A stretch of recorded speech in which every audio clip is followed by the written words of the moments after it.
Yes, hello and welcome to the BFL Football Show for another week, proudly supported by McDonald's, Ballarat and Ballarat Toyota.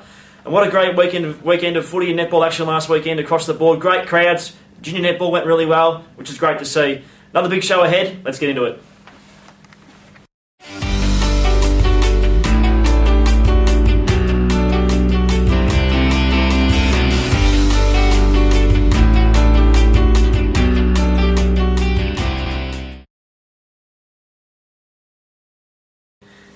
Yes, hello and welcome to the BFL Football Show for another week, proudly supported by McDonald's and Ballarat Toyota.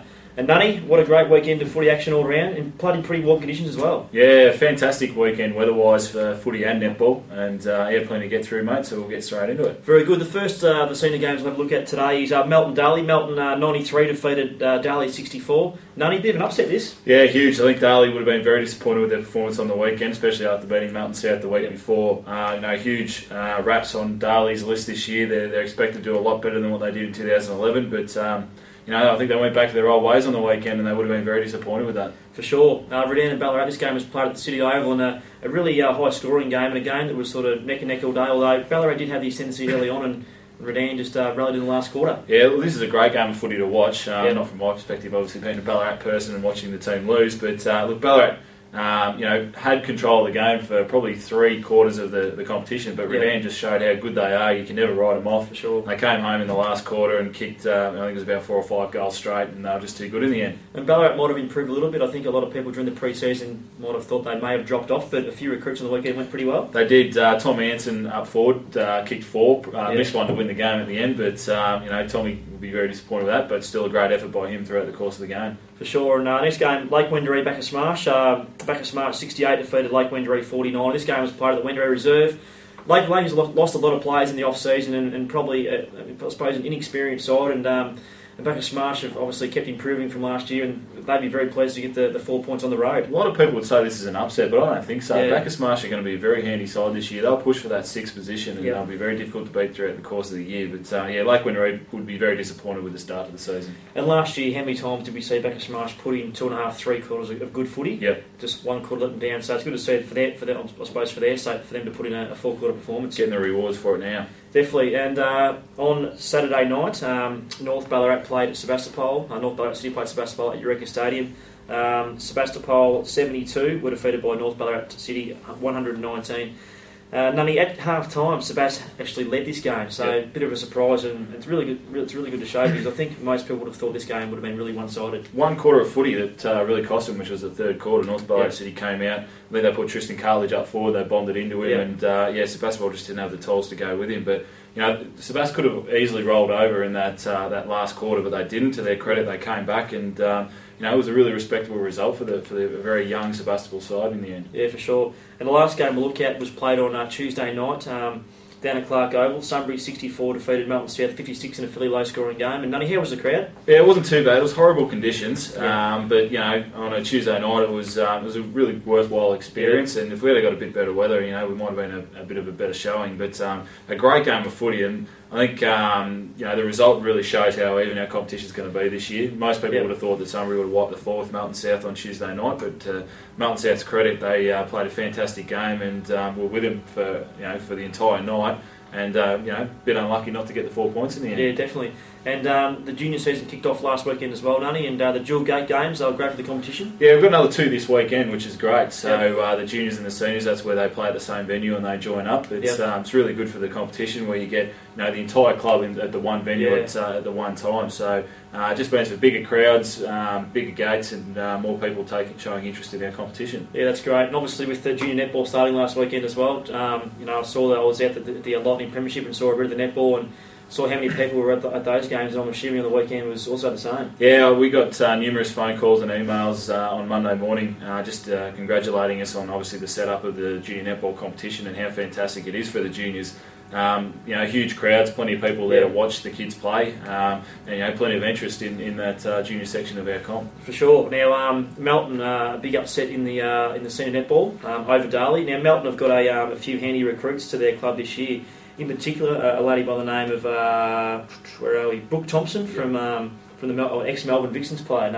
And Amy Conroy as well, who was at Lake Wendouree, former Lake Wendouree player. So they've picked up a couple of very handy players this season, and to beat Darley at Darley's home court was a fantastic effort. Huge raps on Darley. Obviously, they were without league best and fairest Olivia Orton on the weekend, which is a huge loss, but. Nonetheless, Melton were a team that has struggled over the last couple of years. Following, they appeared in a grand final a few years back, but since then they've really struggled to push for a position in the top six. And they're going to cause a couple of upsets this season, and they're going to be a very tough team to beat. And to get a player like Brooke Thompson into the competition from. Obviously a really good level of netball she's been playing in recent times. It's really healthy for the competition, isn't it? It's great. We're seeing a lot more Premier League players come into our competition, and it just means that the sides such as Redan, Lake Wendouree, East Point, these sides that have dominated the competition in the past, they're going to have their hands full when they come up against these teams. Yeah, for sure. Now we'll move on and have a look at this weekend's action. The first game we'll look at is Melton v Becca Smash. Match of the round, Nate, under lights? Yeah, it's going to be a huge one, this one. Obviously, with Melton knocking off Darley last week and Becca Smash beating Lake Wendouree. Yep. This, for mine, is the match of the round without a doubt, and it's going to be a cracker.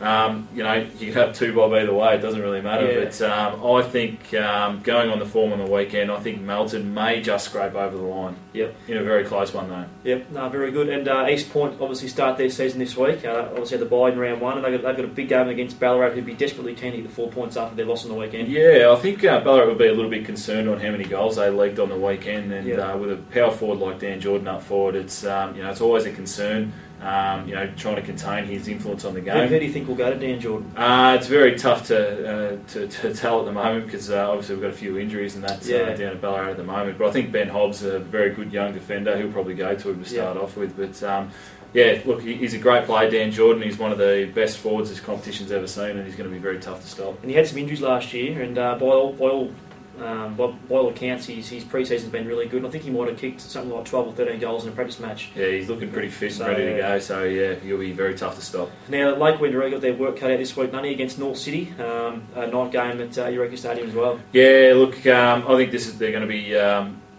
fighting this battle pretty hard on the weekend. I think they'll struggle to beat North Ballarat City. North Ballarat City's got a quality midfield, and now they've got a big target and a big man in Tristan Cartledge at their side, obviously, to help them out. So they've still got a few players to come back in too. Lake Wendouree still got some players to come back into their side, but it's tough to see them beating North Ballarat City on their home deck. Yeah, for sure. And Sebas, pretty tough start to the season for Sebas. Obviously playing North City last week, coming up against Redan this week. They showed last week they can be competitive for half. They'll be looking to, I suppose, build on that and I suppose challenge Redan as much as they can on the weekend. Yeah, very difficult start to the season for Sebastopol, but look, they're encouraging size there for their young kids. They had a very good performance against North Ballarat City on the weekend. If they can play like they did like that against Redan this weekend, who knows what might happen, but I think Redan will be too good for Sebastopol on this one.